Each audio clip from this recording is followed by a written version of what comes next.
Hey horror fan, if you love unsettling stories that make you question how safe you really are, you're in for a ride.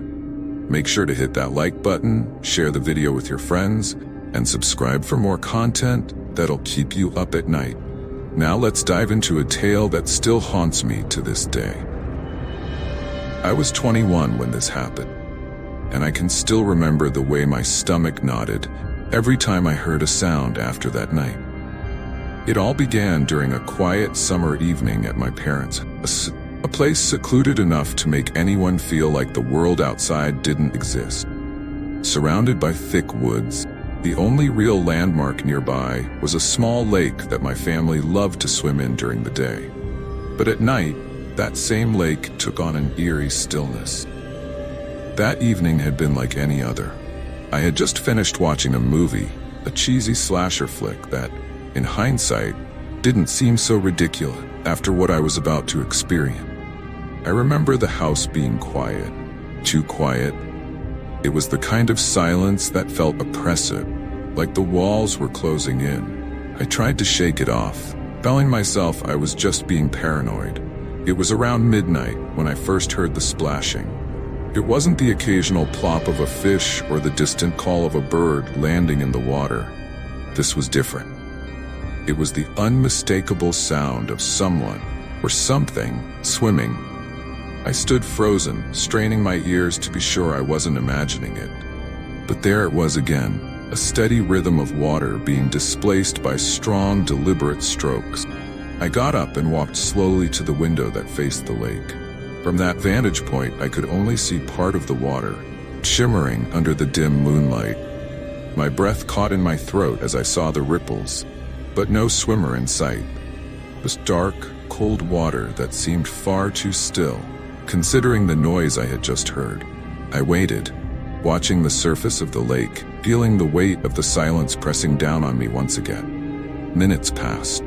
Nothing. I convinced myself it was nothing more than a trick of my mind, until I heard it again, this time louder, closer. My skin prickled with fear as I looked out the window and saw him. Just a vague shape at first, moving slowly through the water. Closer he got, clearer his form became. He was tall, lanky, and moving with a strange, almost predatory grace, as though he had been born in the water. I pulled back from the window, heart racing. My hands trembled as I reached for my phone, thinking I should call someone, anyone. But who would I call? And what would I say? That someone was swimming in the lake? That wasn't exactly a crime, and yet something felt terribly wrong. I couldn't stop myself from looking out the window again. The man had reached the shore, water dripping from his clothes in long streams as he stepped out of the lake. He didn't shake himself dry or hurry to get warm. Instead, he just stood there for a moment, staring at the house, staring at me. I ducked down, but I knew he'd seen me. It felt like his eyes were piercing right through the darkness, right through the walls, directly into me. Then, without a sound, began walking toward the deck. His steps were slow and measured, as if he knew there was no rush. I could hear the soft squelch of his wet feet on the grass, growing louder as he approached. I was terrified, but I couldn't look away. Climbed the steps onto the deck and stood in front of the glass door that led to the living room. For a long moment, there was nothing but silence, and then his voice cut through the stillness like a knife. "I see you." I backed away from the window, my heart thudding in my chest. What the hell was I supposed to do?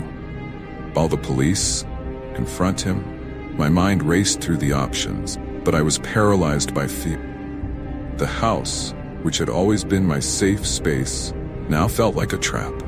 For what felt like hours, I sat in the darkness, every creak of the house making me jump.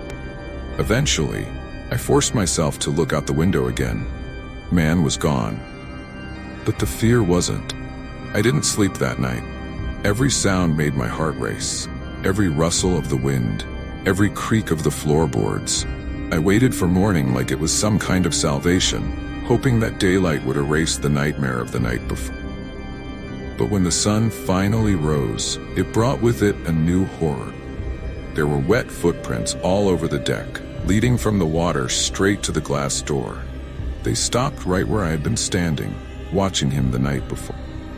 Prints were big, bigger than mine, and they were fresh, as if he had just been there. I called the police immediately. When they arrived, they found nothing unusual, no signs of forced entry, no damage to the house. Just those footprints. They told me it was probably some drunk guy from a nearby campsite who had wandered too far, trying to assure me that it was nothing to worry about. They didn't understand. This wasn't some harmless prank. That man had looked at me like he knew me, like he had come there for a reason. The police searched the area, but they found no trace of him. No clothes, no footprints leading away from the deck, nothing. It was as if he had vanished into thin air. After the police left, I tried to shake it off, but the feeling of being watched never really went away. Every night I would hear sound. Creaking floorboards, tapping on the windows, kept me awake, heart pounding, sweating through the sheet. I stopped going to the lake altogether. During the day, I avoided the windows. At night, I kept every light on, afraid of what might be lurking in the dark. Weeks went by, and although I never saw him again, the terror stayed with me.